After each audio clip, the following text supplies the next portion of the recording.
নমস্কাৰ পুনৰ এটা নতুন ভিডিঅ'ৰ সৈতে আমাৰ ইউটিউব চেনেললৈ সকলোকে পুনৰবাৰ স্বাগতম জনাইছোঁ বন্ধু বান্ধৱীসকল আজি পুনৰ আপোনালোকৰ বাবে এই ভিডিঅ'টিত আমি কেইটামান জেনেৰেল নলেজৰ ইম্পৰ্টেণ্ট কুৱেশ্যন এনচাৰ লৈ আহিছোঁ যিখিনি কুৱেশ্যন এনচাৰে আপোনালোকৰ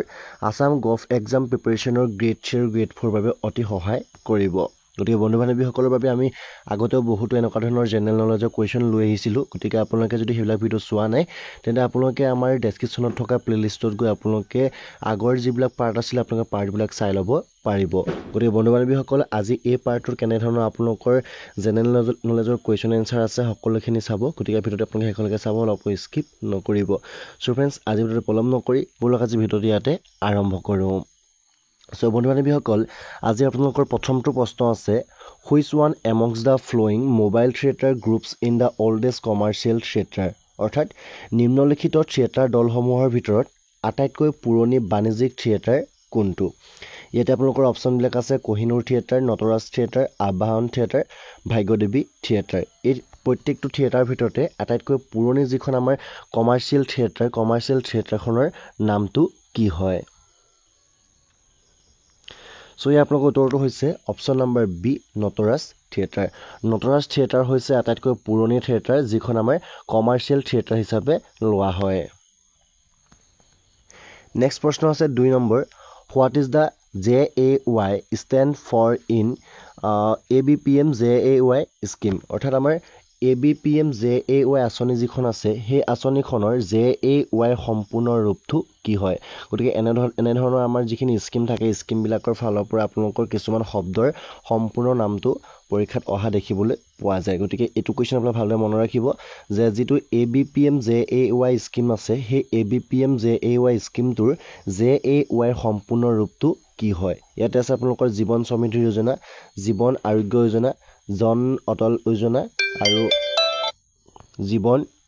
অভিজ্ঞান যোজনা চ' ইয়াৰ উত্তৰটো হৈছে option number B Jan Arogya Yojana option মনত ৰাখিব অপশ্যন নম্বৰ বি হ'ব জন আৰোগ্য যোজনা যিটো আমাৰ ABPM JAY আঁচনিৰ JAY সম্পূৰ্ণ ৰূপটো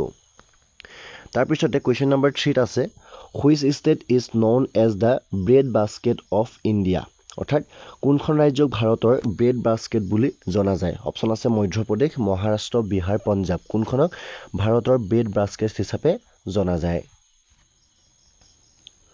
উত্তৰটো হৈছে অপশ্যন নম্বৰ ডি পাঞ্জাৱক ভাৰতৰ ব্ৰেড বাস্কেট হিচাপে জনা যায় Punjab state is known as the bread basket of India next কুৱেশ্যনটো আছে 4 number how many animals are seen in India's national emblem অৰ্থাৎ ভাৰতৰ যি আমাৰ জাতীয় প্ৰতীকটো আছে সেই ভাৰতৰ জাতীয় প্ৰতীকটোত কিমানটা জন্তুৰ চিত্ৰ দেখিবলৈ পোৱা যায় এইটো ইম্পৰ্টেণ্ট কুৱেশ্যন মনত ৰাখিব ভাৰতীয় জাতীয় প্ৰতীকটোত কিমানটা জন্তুৰ চিত্ৰ দেখিবলৈ পোৱা যায় উত্তৰটো হৈছে অপশ্যন নম্বৰ বি 4টা ভাৰতীয় জাতীয় প্ৰতীক অৰ্থাৎ আমাৰ ইণ্ডিয়ান যিটো নেশ্যনেল এমব্লেম হয় তাতে আমাৰ 4টাকৈ এনিমেলৰ যিটো আমাৰ চিত্ৰ দেখিবলৈ পোৱা যায় 4 number which of the following is known as the Assamese Nur Jahan তলৰ কোনগৰাকীক অসমীয়া নুৰ জাহান বুলি জনা যায় লক্ষ্মী সিংহ ফুলেশ্বৰী জয়মতী বা ইয়াৰ ভিতৰত আমাৰ এজনো নহয় যদি এজনো নহয় কোনজন হয় আপোনালোকে আমাক সেইটো কমেণ্টৰ যোগে জনাব যদি হয় ইয়াতে আছে এনচাৰটো আপোনালোকে কোনটো হয় আপোনালোকে চাব চ' ইয়াৰ উত্তৰটো হৈছে option number B Phuleshwari Borraja Phuleshwari যি হয় তেওঁক অসমীয়া নুৰ জাহান বুলি জনা যায় মনত ৰাখিব Phuleshwari is also' known as the Assamese Nur Jahan next প্ৰশ্ন আছে 7 number which of the personalities was better known as an economics and social reformer during the Ahom rule ইয়াতে কৈছে যে আহোমৰ ৰাজত্বৰ কালত কোনজন অৰ্থনীতিবিদ আৰু সমাজ সংস্কাৰক বেছিকৈ পৰিচিত আছিল ইয়াতে এজন ব্যক্তি আছে যিজন আহোম ৰাজত্বৰ কালৰ এজন অতিকে গুৰুত্বপূৰ্ণ অৰ্থনীতিবিদ বা সমাজ সংস্কাৰক তেওঁ কোন হয় এইটো আমাৰ আপোনালোকৰ প্ৰশ্ন ইয়াতে সুধিছে চ' ইয়াৰ উত্তৰটো হৈছে অপশ্যন নম্বৰ চি মোমাই তামুলী বৰবৰুৱা আছিল আহোম ৰাজত্বৰ কালৰ আটাইতকৈ বেছি যিটো পাৰ্চনেলিটিজ খবৰ বা বেছি বেটাৰ নন হিচাপে আমাৰ ইকনমিক্স আৰু ছ'চিয়েল ৰিফৰ্মাৰ হিচাপে জনা যায় নেক্সট প্ৰশ্ন আছিলে 8 নম্বৰ হুৱেন অসমীয়া ভাষা উন্নতি সাধিনী সভা এষ্টাব্লিছ অসমীয়া উন্নতি সাধিনী সভা যাক কোৱা হয় অভা এই যিটো সভাখন কোন চনত প্ৰতিষ্ঠা হৈছিলে ইয়াৰ উত্তৰটো হৈছে অপশ্যন নম্বৰ এ 1888 চনত অৰ্থাৎ অসমীয়া উন্নতি সাধনী সভাটো 1888 চনত প্ৰতিষ্ঠা হৈছিলে নেক্সট প্ৰশ্ন আছে 9 number which of the first daily news paper in Assam প্ৰথম অসমীয়া দৈনিক বাতৰি কাকতখনৰ নাম কি হয় মনত ৰাখিব প্ৰথম অসমীয়া দৈনিক বাতৰি কাকতখনৰ নাম কি হয় উত্তৰটো হৈছে অপশ্যন নম্বৰ বি দৈনিক বাতৰি প্ৰথম অসমীয়া দৈনিক বাতৰি কাকতখনৰ নাম আছিলে দৈনিক বাতৰি নেক্সট প্ৰশ্ন আছে আমাৰ 10 number which of the following instruments measures very high temperature তলৰ কোনটো যন্ত্ৰই অতি উষ্ণতা জুখিবৰ বাবে ব্যৱহাৰ কৰা হয় বা জুখিব পাৰে অপশ্যন আছে পাইৰোমিটাৰ ৰাডাৰ অডোমিটাৰ এণ্ড ডাইনেমোমিটাৰ তলৰ কোনটো যন্ত্ৰ অতি উষ্ণতা জুখিব পাৰে সো ইয়াৰ উত্তৰটো হৈছে অপশ্যন নম্বৰ এ পাইৰোমিটাৰ যন্ত্ৰটোৱে যেটো হাই টেম্পাৰেচাৰ হ'ব আমাৰ ভেৰি হাই টেম্পাৰেচাৰ হেতু আমাৰ মেজাৰ কৰিব পাৰে নেক্সট প্ৰশ্ন আছে 11 number the archaeological survey of India set up in which ইয়াৰ ভাৰতৰ প্ৰত্নতাত্ত্বিক যিবিলাক হয় সেই প্ৰত্নতাত্ত্বিক জৰীপটো কোন চনত স্থাপন কৰা হৈছিলে সো ইয়াৰ উত্তৰটো হৈছে অপশ্যন নম্বৰ বি 1861 1861 চনত যেটো আমাৰ আৰ্কিঅলজিকেল সাৰ্ভে হয় সেই সাৰ্ভেটো আমাৰ ইণ্ডিয়াত সেট আপ কৰিছিলে 1861 চনত নেক্সট প্ৰশ্ন আছে 12 number what is the name of the crematorium of B R আম্বেদকাৰৰ যেটো সমাধিস্থল সেই সমাধিস্থলটোৰ নাম কি মনত ৰাখিব বি আৰ আম্বেদকাৰৰ সমাধিস্থলটোৰ নাম কি হয় ইয়াৰ উত্তৰটো হৈছে অপশ্যন নম্বৰ সি চৈত্ৰভূমি হৈছে বি আৰ আম্বেদকাৰৰ সমাধিস্থলটোৰ নাম নেক্সট প্ৰশ্ন আছে 13 নম্বৰ এবলিশ্যন অফ টাইটেলছ ফল under which article of the constitution উপাধি যেটো বিলুপ্ত কৰা হয় অৰ্থাৎ আমাৰ টাইটেলছটো যেটো এবলিশ্যন কৰা হয় এইটো সংবিধানৰ কোনটো অনুচ্ছেদৰ অধীনত পৰে গতিকে আমাৰ যিখিনি কনষ্টিটিউশ্যন যিখিনি আমাৰ আৰ্টিকল আছে এইখিনি চাব কনষ্টিটিউশ্যন যেনেকৈ আমাৰ চাব পাৰে আৰ্টিকল 21 যেটো আমাৰ শিক্ষা ক্ষেত্ৰত পৰিব গতিকে এইটো আমাৰ যেটো হৈছে টাইটেল এবলিশ্যন ইয়াৰ অৰ্থাৎ উপাধি বিলুপ্ত কোনটো আমাৰ অনুচ্ছেদত পৰিব ইয়াৰ উত্তৰটো হৈছে অপশ্যন নম্বৰ ডি আৰ্টিকল 18 ভিতৰত আমাৰ উপাধি যেটো বিলুপ্তি এটো আমাৰ সংবিধানৰ অনুচ্ছেদৰ অধীনত পৰে নেক্সট প্ৰশ্ন আছে 14 number Nobel prize is not given in which field তলৰ কোনটো ক্ষেত্ৰত নোবেল বঁটাটো দিয়া নহয় সাহিত্যৰ ক্ষেত্ৰত দিয়া নহয় নে পদাৰ্থ বিজ্ঞান নে দৰ্শন নে ঔষধ কোনটো ক্ষেত্ৰত নোবেল বঁটাটো দিয়া নহয় উত্তৰটো হৈছে অপশ্যন নম্বৰ সি দৰ্শনৰ ক্ষেত্ৰত নোবেল বঁটাটো দিয়া নহয় গতিকে মনত ৰাখিব Nobel prize is not given in দৰ্শন নেক্সট প্ৰশ্ন আছে 15 নম্বৰ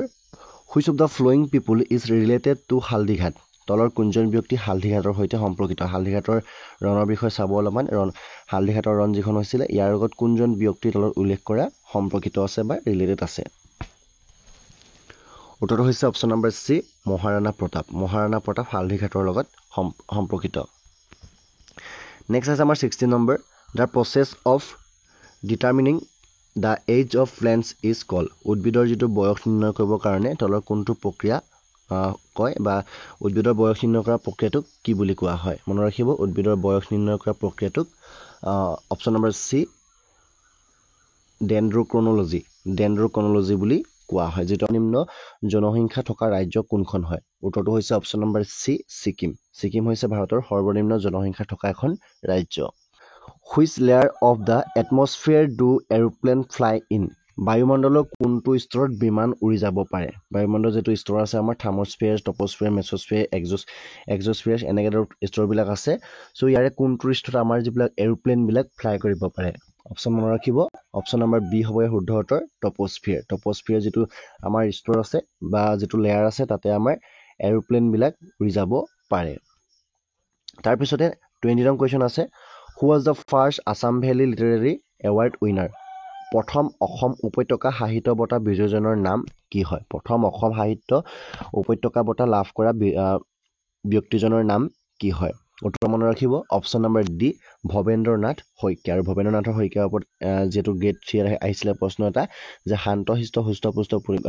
পুথিখনৰ লেখক কোন এটো আছিল আমাৰ ভবেন্দ্ৰনাথ শইকীয়া গতিকে আৰু তেওঁ অসমৰ প্ৰথম উপত্যকা সাহিত্য বঁটা লাভ কৰিছিলে তাৰপিছতে 21 নং কুৱেশ্যন আছে জয় জৱান জয় কিষাণ জয় বিজ্ঞান শ্লোগান ৱাজ গিভেন বাই অৰ্থাৎ জয় জৱান জয় কিষাণ জয় বিজ্ঞান এই শ্লোগানটো কোনে দিছিলে জৱাহৰলাল নেহেৰু সুভাষ চন্দ্ৰ বসু অটল বিহাৰী বাজপেয়ী বা লাল বাহাদুৰ শাস্ত্ৰী কোনে এই জয় জৱান জয় কিষাণ জয় বিজ্ঞান শ্লোগানটো দিছিলে উত্তৰটো হৈছে option number C Atal Bihari বাজপেয়ীয়ে জয় জৱান জয় কিষাণ জয় বিজ্ঞান শ্লোগানটো দিছিলে 22 নং কুৱেশ্যন আছে what is the capital of New Zealand নিউজিলেণ্ডৰ কেপিটেলৰ নাম কি হয় অৰ্থাৎ নিউজিলেণ্ডৰ ৰাজধানীৰ নাম কি হয় পিটৰিয়া আমষ্টাৰডাম ৱেলিংষ্টন মস্কো গতিকে কেপিটেলবিলাকৰ ওপৰত কুৱেশ্যন চাব যিহেতু এটা আহিবই কেপিটেলৰ ওপৰত গতিকে প্ৰত্যেকখন আমাৰ কাউণ্ট্ৰি বা কণ্টিনেণ্টৰ যিবিলাক কেপিটেল আছে এইবিলাক আপোনালোকে চাব চ' ইয়াৰ আমাৰ নিউজিলেণ্ডৰ এনচাৰটো হৈছে অপশ্যন নম্বৰ চি ৱেলিংটন হৈছে নিউজিলেণ্ডৰ কেপিটেল নেক্সট কুৱেশ্যন আছে 23 Makam book was written by Hom Makam যিখন কিতাপখন হয় এই মাকাম কিতাপখন কোনে লিখিছিলে ইয়াতে চাব আপোনালোকৰ অপশ্যনবিলাক মাকাম কিতাপখন কোনে লিখিছিলে চ' উত্তৰটো হৈছে option number D doctor Rita চৌধুৰীয়ে মাকাম কিতাপখন বা Makam book was written by doctor Rita Choudhury next কুৱেশ্যনটো আছে 24 number what was the first domesticated animal in the earliest human civilization অৰ্থাৎ মানুহৰ আদিম সভ্যতাত প্ৰথম ঘৰচীয়া জন্তু কি আছিলে গৰু কুকুৰ ঘোঁৰা মহ ভাৰতৰ আদিম সভ্যতাত অৰ্থাৎ আমাৰ যিটো আৰ্লিয়েষ্ট হিউমেন চিভিলাইজেশ্যন হ'ব তাতে আমাৰ প্ৰথম ফাৰ্ষ্ট যিটো আমাৰ ডমেষ্টিকেটেড এনিমেল কি আছিলে চ' ইয়াৰ উত্তৰটো হৈছে অপশ্যন নম্বৰ বি কুকুৰ আছিলে আদিম সভ্যতাত থকা প্ৰথম ঘৰচীয়া জন্তু আৰু নেক্সট আপোনালোকৰ লাষ্ট কুৱেশ্যনটো আছে which language is not a part of the 8th schedule কোনটো ভাষা অষ্টম অনুসূচীত অন্তৰ্ভুক্ত নহয় ইয়াতে এটা ভাষা আছে যিটো ভাষা ইয়াতে আমাৰ যিটো 8th শিডিউল হয় 8th শিডিউলৰ আমাৰ এটা পাৰ্ট নহয় গতিকে অপশ্যন কাৰ্বি মণিপুৰী নেপালী বাংলা উত্তৰটো হৈছে অপশ্যন নম্বৰ এ কাৰ্বি ভাষাটো আমাৰ যিটো 8th শিডিউল আছে সেই 8th শিডিউলৰ অন্তৰ্ভুক্ত নহয় গতিকে বন্ধু বান্ধৱীসকল এনেদৰে আপোনালোকৰ বাবে আমি 25টা কুৱেশ্যন লৈ আহিলোঁ যদি কুৱেশ্যনটা ভাল পাইছে এটা লাইক কৰিব লগত আপোনালোকৰ বন্ধু বান্ধৱীলৈ ভিডিঅ' যিমান পাৰে শ্বেয়াৰ কৰিব তাৰোপৰি আমি নেক্সট ভিডিঅ'ত আমি ইয়াৰ উপৰিও বহুতো জেনেৰেল নলেজৰ কুৱেশ্যন লৈ আহিম লগতে আমি মেথছৰ পাৰ্ট আমি আৰম্ভ কৰিব লৈছোঁ গতিকে তাৰ কাৰণে আপোনালোকে আমাৰ চেনেলক ছাবস্ক্ৰাইব কৰিব বুলি আশা কৰিছোঁ চ' ফ্ৰেণ্ডছ আজি ভিডিঅ'ত ইমানেই আছিলে ধন্যবাদ